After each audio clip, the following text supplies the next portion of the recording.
Hi, it's Gary with Successful Gardens, and today I'm going to be talking about peppers that I grow in my garden. Probably 10 peppers that have to grow in my garden. Since my wife and I, we make homemade salsas, we've done spaghetti sauces, tomato juices. There's a lot of things that we add peppers to in our cooking. I'm going to share with you 10 of my have to grow peppers in my garden. And so here we go. We're going to start off with Flavor Burst. Flavor Burst is a bell pepper type. It's lime green in color and which will turn to yellow as it matures. It's approximately 4 inches in size. It's usually a 4-lobe pepper, sweet, rich in flavor. It's just a delightful pepper. One thing I like about it is there's some citrus undertones to that flavor. So as nice and crisp, you take a bite of that pepper and there's just this burst of more than just that pepper taste. It has, believe it or not, some citrus flavor to it. And so it's one of my favorite ones to enjoy. Now, when I talk about a bell pepper, I mentioned that Flavor Burst is a 4-lobed pepper. Now, there's a lot of, and this is a store-bought pepper, but this is a 4-lobed pepper. This particular green bell pepper is a 3-lobed. Now, there's a lot of questions out there on the internet that you'll read about saying that a 4-lobed versus a 3-lobed pepper could actually determine if it's a male plant or a female plant. In the pepper world, pepper plants are a perfect flower. They have both the male sexes and the female sexes in that blossom. And so the fertilization happens, and so there's no such thing as a male pepper or a female pepper. So don't worry about how many lobes they are. It usually just depends on the type of pepper that you're growing in the bell pepper family. Another bell pepper that I often grow in the garden is Big Bertha.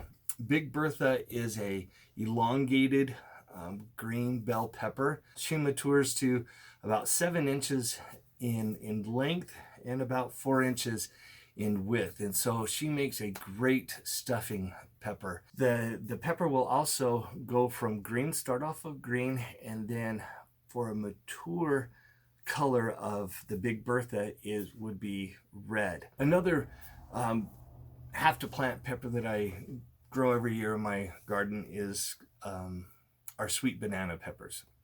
Now, there's several varieties of sweet bananas out there, but the good old traditional sweet banana gives you very similar to the pickled yellow pepper rings. The yellow banana peppers, probably the most common and prized non-bell sweet pepper of any gardener. They usually have a thicker wall in that elongated form, up to 6 inches long.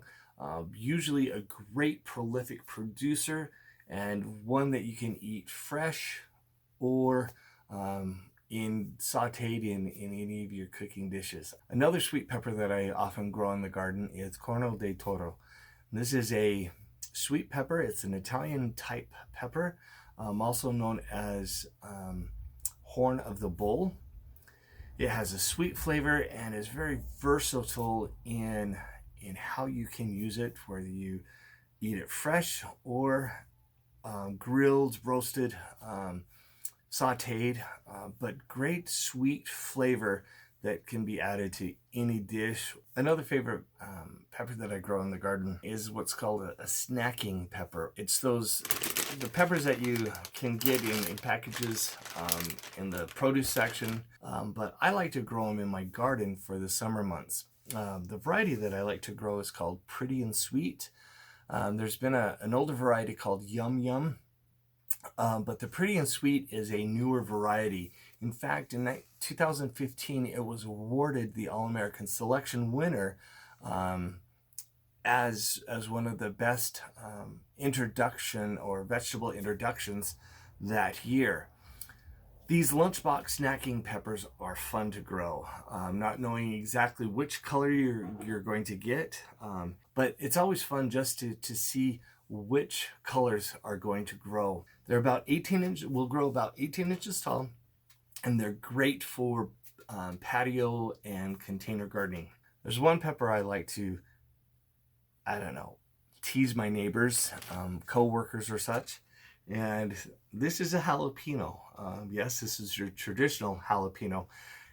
But there's a variety that I plant and I can find at the local garden center. But it's called Fulju or Trickju. It's a jalapeno pepper that doesn't have the heat. It's always fun to grow, and I like eating them because they don't have the heat. I have to be careful so I don't pick up a hot jalapeno when I'm out in the garden and chomp on it. I've been known to make that mistake before. But with the Fulju variety, you can add it to any of your salads, any of the dishes. Like I say, I've played some tricks on coworkers before. I've taken them for my lunch and I'll just start eating them. And it's like, oh my goodness, what are you eating? And it's just a fun pepper to grow and to eat. So then it takes us to the traditional jalapeno. Now, I mentioned that we make a lot of salsa, homemade salsas. And so the jalapeno is that standard good to probably the most common hot pepper that is grown in any garden. There are several strains, so your traditional jalapeno can be on the cooler of the hot side, and then you get into some of the other varieties that are on the Scoville heat index, or that's the heat index that they measure or rate how hot the peppers are. And on the Scoville unit, it's interesting to see the jalapenos and the range that they have. And so, but for your most common jalapeno, it's not that bad. Don't get me wrong, it will pack some heat. But where we use it for our salsas, just to add a little extra depth to the flavor and to heat profile on our salsas. Another hot pepper that I grow, it's on the milder side of the hot, so the lower hot or on the lower heat index is the Anaheim. The Anaheim is an elongated hot pepper. It's about will grow 7 to 8 inches long. On some of the varieties, like this time of the year, I have to get it from the grocery store, but one of the varieties I grow in my garden is called Big Jim, and I've had it grow to a large size. But there again, it can range in its heat, but the flavor is it's better than the jalapeno. So we always add it to our salsa, just for there again, a little different heat and a little different flavor of what it grows or what it offers. Another hot pepper that I grow, there again, for our salsas, just for that flavor profile, is what's called garden salsa. As the name suggests, it is great for salsas, and it's a must grow every year. My wife always asks, are we growing that pepper? That's one of the ones that she always asks about, because we use it so much in cooking and picos and salsas. It's considered a medium hot pepper. It grows, it's a small, narrow one. Reminds me of a cayenne pepper type. It can grow 8 inches in length, and it will change its color from green to red as it matures. It is a great flavorful pepper to grow, especially if you don't want a really hot pepper, but you want something more than just the jalapeno. I would give garden salsa a try. Now, the last pepper I grow, that I have to grow in my garden, or I consider that I have to grow, is the serrano pepper.